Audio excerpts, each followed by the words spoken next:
30,000 naira minimum wage has been approved, but Labour and Minister of Labour are at loggerheads over the inauguration of the board of the Nigerian Social Insurance Trust Fund. Now, electric cars, diversification of the economy are some of the conversations from the Ben Murray Bruce-sponsored bill.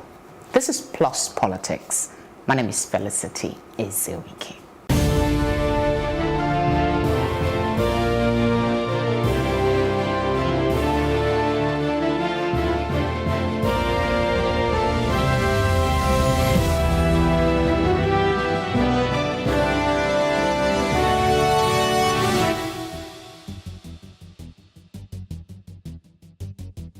The ruling All Progressive Congress on Friday described President Muhammadu Buhari's signing of the nation's new minimum wage into law as another election promise delivered. The Minister of Labour and Employment, Dr. Chris Ngige, and Labour are at loggerheads over the inauguration of the board of the Nigerian Social Insurance Trust Fund, which has been postponed indefinitely. Joining me is Obi Ajegbo, a legal practitioner. Thank you very much for coming in. We also have Dikpo Olayoku. Thank you very much for coming in. It's always a great political analyst. Yes, thank you. Pleasure to have you. It's a pleasure. It's been a long time coming. There were already murmurs of protest as to the delay. Now it is a law. Nigerian workers rather get to go home with 30,000 naira minimum wage. What now? Let me come to you, Dikpo. It's been a very long journey. It started some years back. The last time the salaries of workers was increased was during the time of President Jonathan. We were approaching, I think it was 2011 election, when he signed it into law, sometimes in April or before the elections. And before then, the last time workers' salary was increased was during the time of Chief Olusegun Obasanjo. And there's a constitutional provision that cites certain years when salaries and pensions should be reviewed based on the economic reality.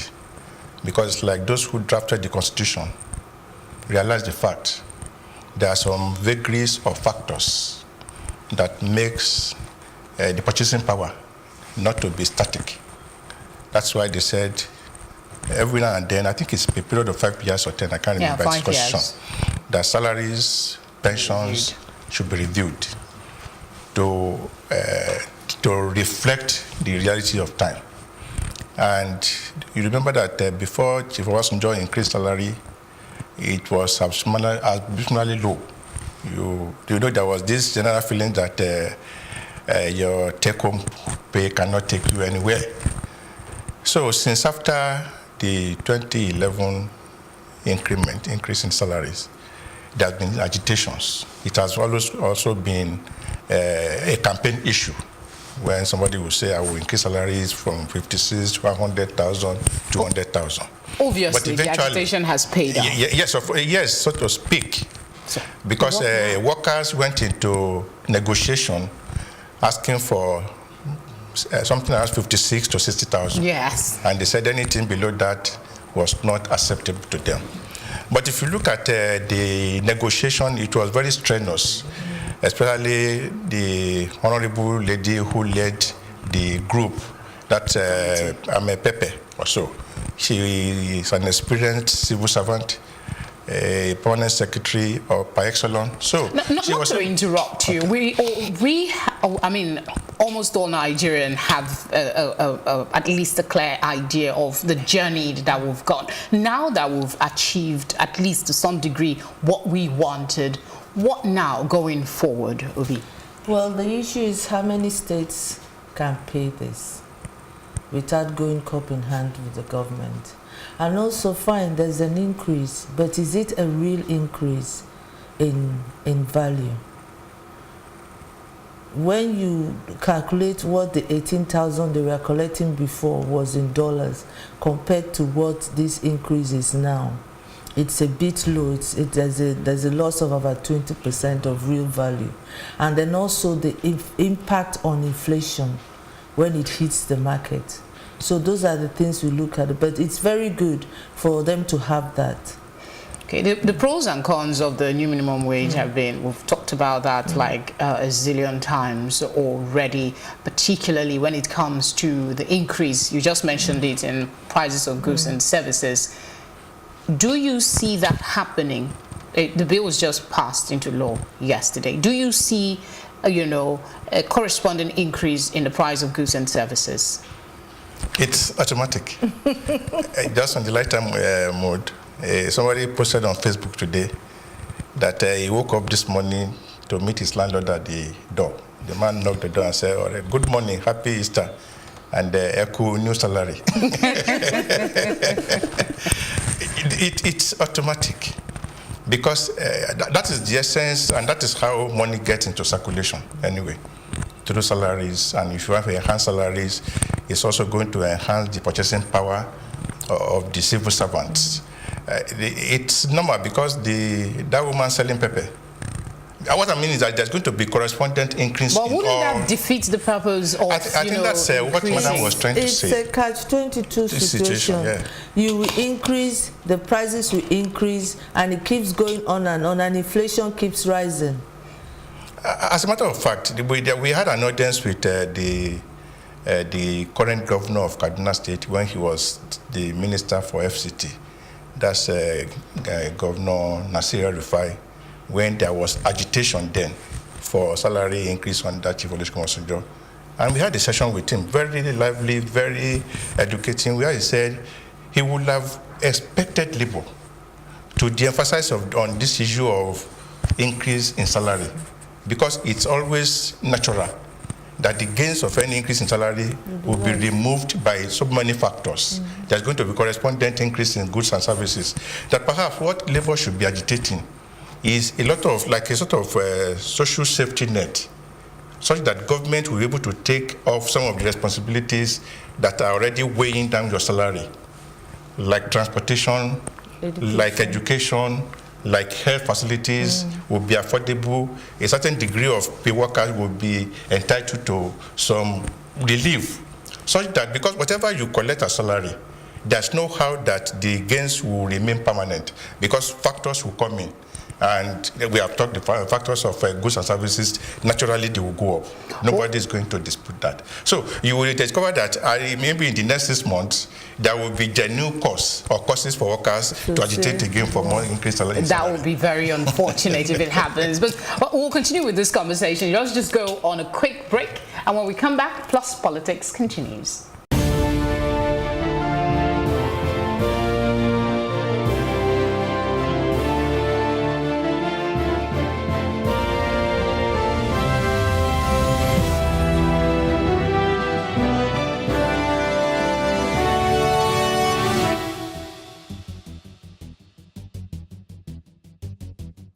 Good to know you're still with us. We continue with our conversation here in the studio with Dikbo and Obi. We're talking about the ripple effect of the new minimum wage. What, in your opinion, can government do now to maybe stop this or, have some effect on the prices of goods and services, so it doesn't skyrocket so much that it trivializes the gain of the new minimum wage? We can't go back to price control. That is an abomination for us to go back to price control. What I would have expected, instead of Labour asking for this increase, was an increase in real terms. Okay, this is like what he was saying that El-Rufai was suggesting, because there's nothing we can do to cushion this effect of it. The money we hit, they will go to market. They will buy new cars.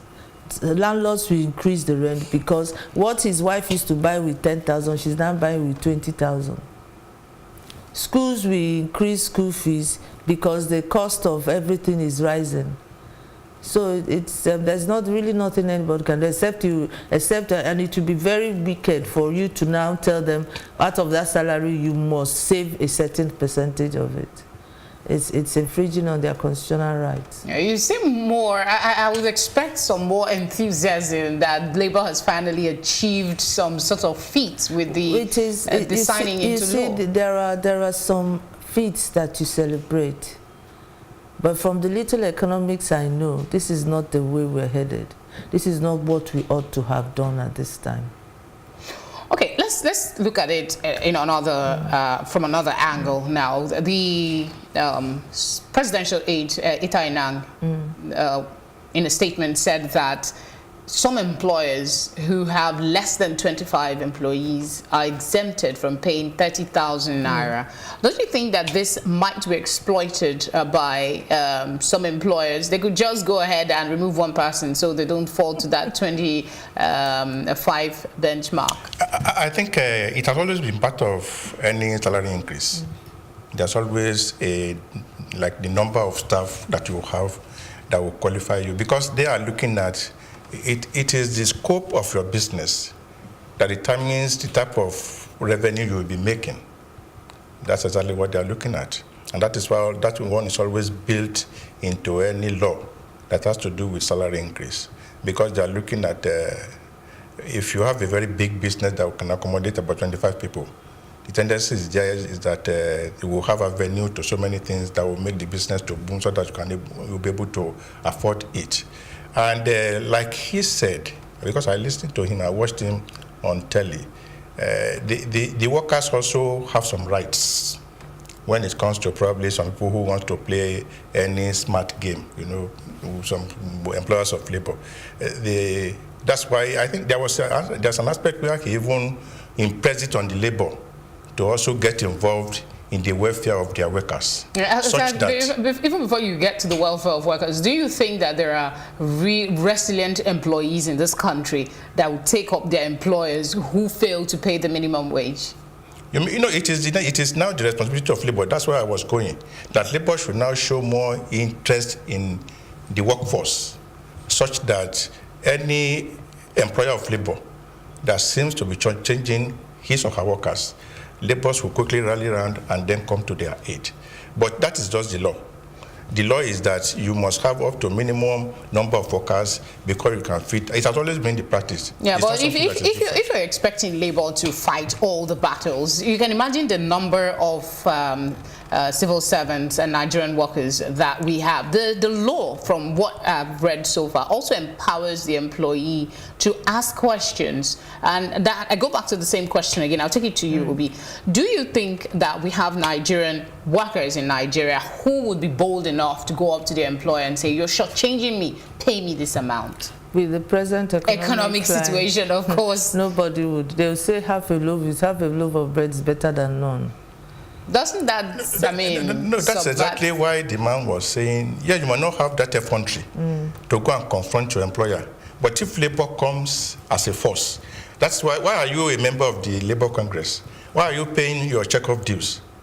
Are you getting the point? So those are the reasons why you belong to an organization, so that they will be able to fight your cause. You might not have the guts to go and confront. It's just a matter of laying the complaint before the labor union, and then they take it up. So it is not left to, because you can't have the guts, well, the man will just shut down the business, or the following morning it was quite that they will tell you that you got late to the office, or something. Yes. But that is why the labor force, that's why the minister, the SSA was saying the labor force should now be involved in the welfare. And welfare covers a lot of things. How are you being treated by your employer, your employee?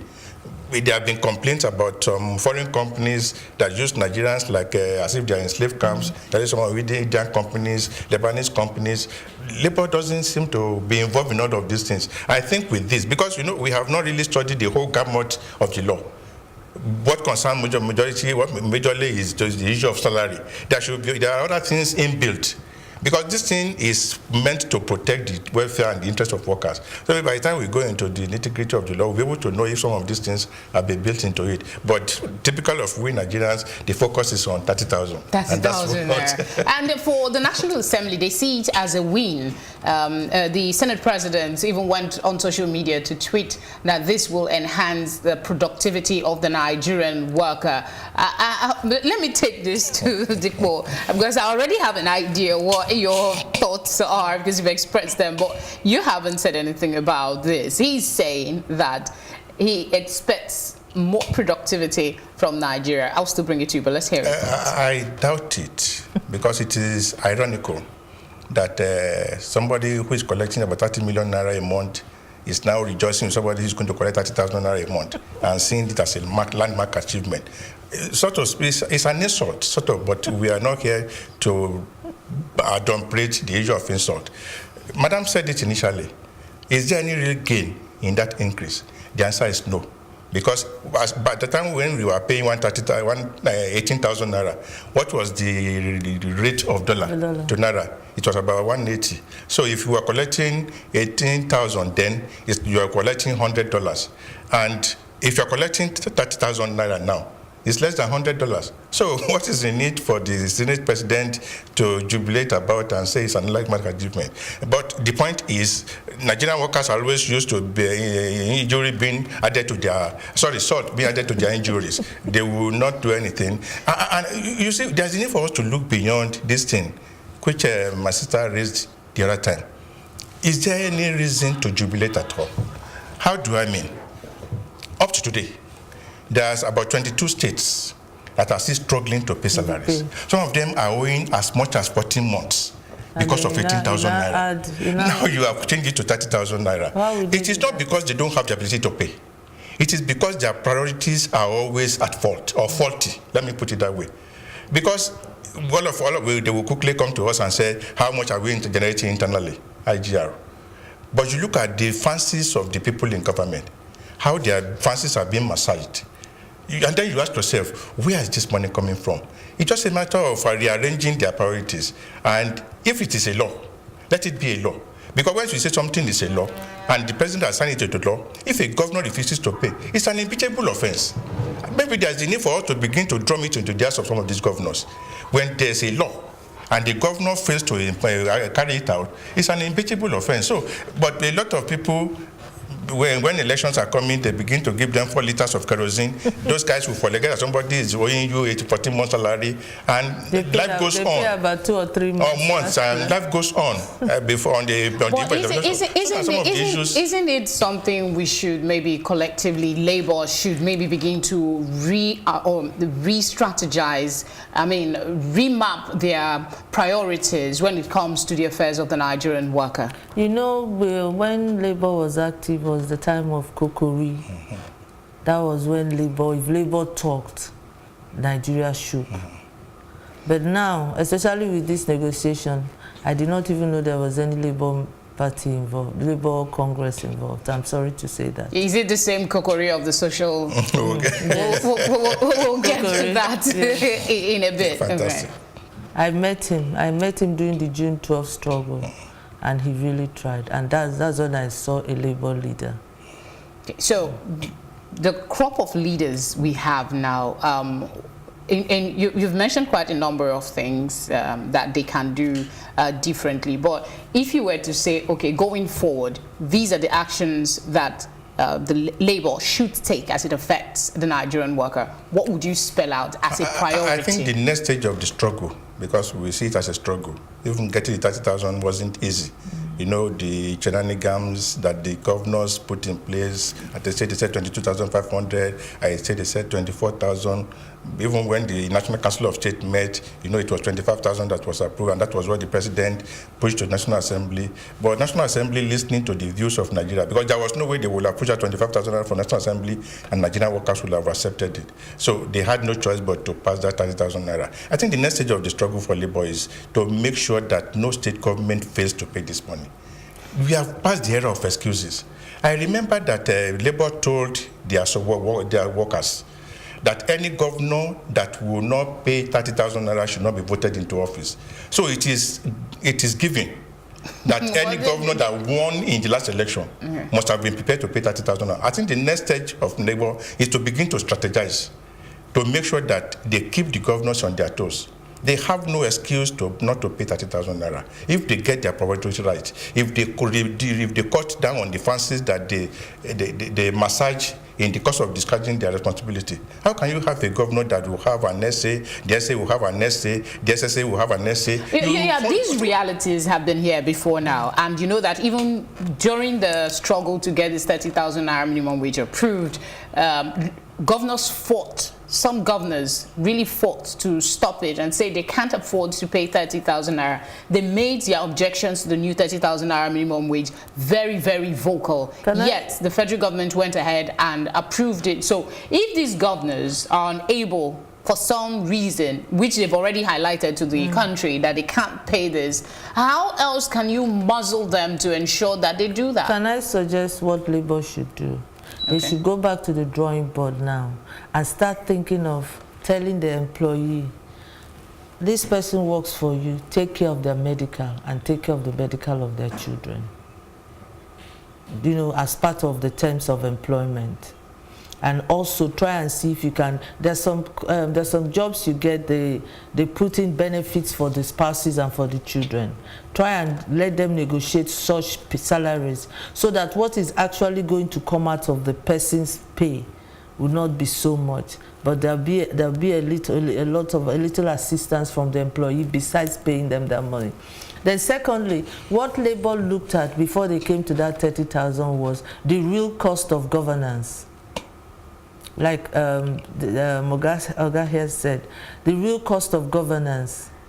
If we follow the real cost of governance and all these excesses were streamlined, every state should be able to do it. But now, does these governors know that what they are doing is excesses, or they feel that they are doing what they need to do in governance? That's exactly the question I was asking before we moved on. Same question. You're phrasing it quite differently. They have come out. There's a difference when they don't come out and say they can't pay. There should be a consultant that will say, in this government, this is the amount of people you should employ. But you know that these people they are employing are people that helped make their story a success. Okay. It's unfortunate that we have even gone past that level. It's beyond what the governors were saying. This thing is now a law, and it's a national law. And that is one of the problems that we have with our federation. There's another school of thought that says, if we're talking about a federation, how come that man working in Jigawa State, where relatively you can say the cost of living is low, is earning the same minimum wage somebody living in Lagos. Where to even get himself or herself to office, the whole money will have gone with with transportation. That's another problem with our federation. But whatever anybody might want to say, this thing has become a law. So it is no time for a governor to say, but I propose 22,500 naira. It has become a law. Okay. So what the governor should be thinking is, how do we make sure we pay? Well, so let's keep our fingers crossed and hope that they will, you know, stand up to the plate and do what is necessary. We have very limited time on this segment, so I want us to just go on to the fracas between Labour and the Nigerian Social Insurance Trust Fund. The Minister of Labour and Productivity, Chris Nkege, was supposed to inaugurate the board, but for some reason he didn't turn up, and then there was a statement that some hoodlums or some thugs were coming to overtake, and then there is this argument that Frank Kokori, the name you mentioned earlier, was omitted from the list that was given, and the workers are alleging, that's Labour now, Awaba was there, alleging that that Ngige substituted Kokori's name in the list and was planning to inaugurate the board secretly. What do you make of this entire drama? Let me talk to you first, Obi. First of all, for him to remove, if there was sincerity, Kokori would have been the man to be there, because he has the heart of the masses in his hands. Now, why would the minister want to do something clandestine? And this is for people. This social insurance is for people, is for the masses. So who better than a man who has fought for the masses and who knows feels the pinch of the masses than Kokori? So for him to remove Kokori, I begin to wonder what his intentions are. Your quick thoughts on that before we wrap up this segment. It's one of the abracadabra that you cannot understand in government, honestly speaking. Because this board was constituted since 2017 when Professor Yemi Osinbajo was the acting president. And then you ask yourself, a board constituted in 2017 was being inaugurated in April 2019. And that is why Nigeria is like this. There are so many government parastatal and agencies that have no board as of today. And if you look at the law setting up some of these agencies, government, they cannot operate without the board because the powers of the minister and the power of the head of that agency, the powers are limited. Subject to the board approval. The board has the wide-ranging power to run the affairs of the agencies of government. Now, this kokori, except people have not studied the history of Nigeria. Like my sister said, who is the right person to hold that office? All of a sudden, his name disappeared. And the Labour said, because going back into history, that this man personifies Labour, that we aren't going to take this. And you can imagine, the minister called them thugs. Quite unfortunate development. It's unfortunate. We will take a short break, and when we come back, we'll be talking about the possibility of electric cars. You don't want to miss that.